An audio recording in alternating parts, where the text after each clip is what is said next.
just simply take her word that whoever we is, she said we went through and separated the public from the private. Who is we? Who gets to make that determination? The best thing to do. I have no interest in her yoga routine. Trust me, I have no interest in that.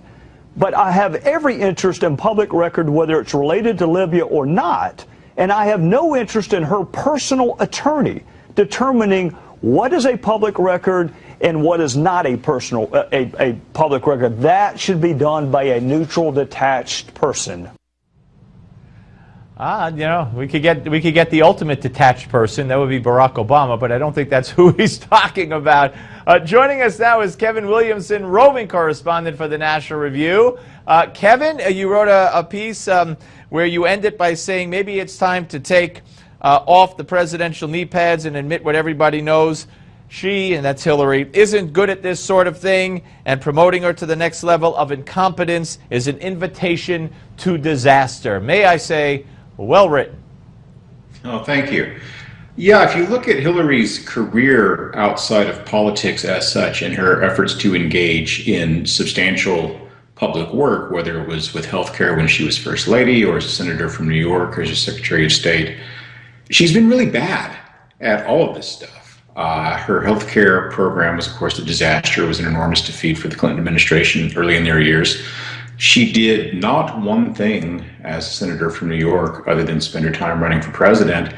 And she was a pretty bad Secretary of State. I mean, you know, you've got Benghazi, you've got the rest of it, you've got no advancement of American interests really anywhere in the world in any substantial kind of way. And I think that Hillary is smart enough to know that she isn't very good at this stuff. And I think that the only real explanation for these extraordinary steps that she took was to preemptively put in place a process by which she could at least control, if not eliminate, the evidence of her incompetence. Yeah, well, it certainly would make sense, and we all are aware of the secretness and, you know, the strange doings around the Clintons, going all the way back to the Rose Law Firm, the billing records, the grand jury testimony, you know, I mean, right on down the line.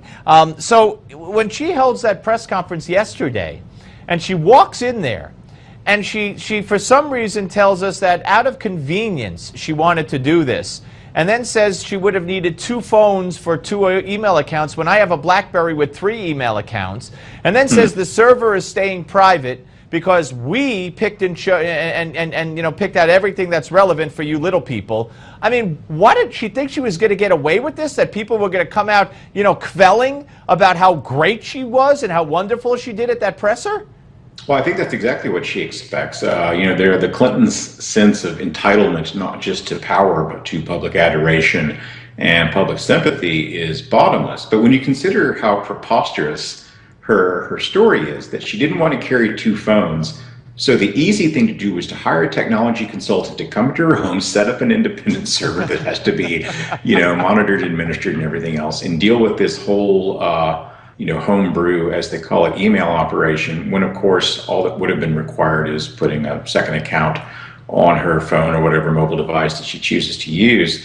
It's problematic for her in the sense that just in terms of the vulgar politics of it, when she does get ready to run for president, she is going to be quite old. She does not give the appearance of being a woman who is in great health or is particularly vivacious or connected to the world, and here she can't figure out how email works, apparently. Now, I don't believe that for a second. I think she knows exactly how this sort of thing works, or if not, she certainly has people around her to advise her on that sort of thing. So the story is kind of preposterous. Yeah, I'm sorry to interrupt, but she now says, she just said 2 weeks ago in a Silicon Valley event that she has a BlackBerry, an iPhone, an iPad, a this, or that. So either someone's really helping her out, she must have a staff to help her out, or she knows exactly how to use it. So you know, so where do we go from here? I mean, this isn't going away. And the way, by the way, what I want to say was, remember the question, do you think you'd be going through these questions if you were a man? And instead of saying, you know, really, that's so ridiculous, of course I would. This has nothing to do with my sex. She, well, you know, I don't know. I mean, give me a break. Yeah, well, my own experience with the federal government is when they've asked me for records, my alternative was something like going to jail. And not having a 6-month debate in which I reveal to them what I choose to reveal to them on my own timeline.